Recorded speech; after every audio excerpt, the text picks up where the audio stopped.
তো গাইস প্রথমে রিল দেখো, তারপরে এই ভিডিওর কিছু ফানি কমেন্ট পড়বো।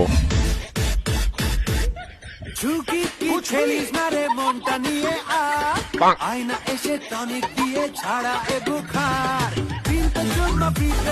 দেনা আরেকটা।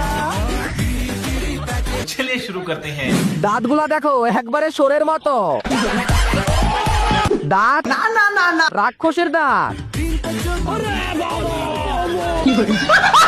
ভাইরাল মেয়ে না না না না দাঁতলে মেয়ে। সবার তুমি ক্রাশ আর আমি দেব তোমায় বাঁশ। মৃত্যু আসলেও আসুক, তাও যেন তোর রিল সামনে না আসে। তো গাইস তোমরাও কি রিল দেখতে দেখতে টাকা ইনকাম করতে চাও? হ্যাঁ গাইস, আমার কাছে একটা সিগারেট অ্যাপস আছে যেখানে রিলস দেখলেও ইনকাম হয়। আর কেউ কেউ তো ডাউনলোড করার সঙ্গে সঙ্গে 300 টাকা পেয়ে যাচ্ছে। এই সিগারেট অ্যাপস এর লিংকটা আমার বায়োতে দেওয়া আছে। বায়ো লিংকে ক্লিক করে তোমরা এই সিগারেট অ্যাপসটা ডাউনলোড করে নাও। তারপর শুধু তোমরা ফোন নাম্বার দিয়ে সাইন আপ করে নেবে। তো আর দেরি কিসে, তাড়াতাড়ি যাও, ডাউনলোড করে রিলস দেখো আর ইনকাম করো।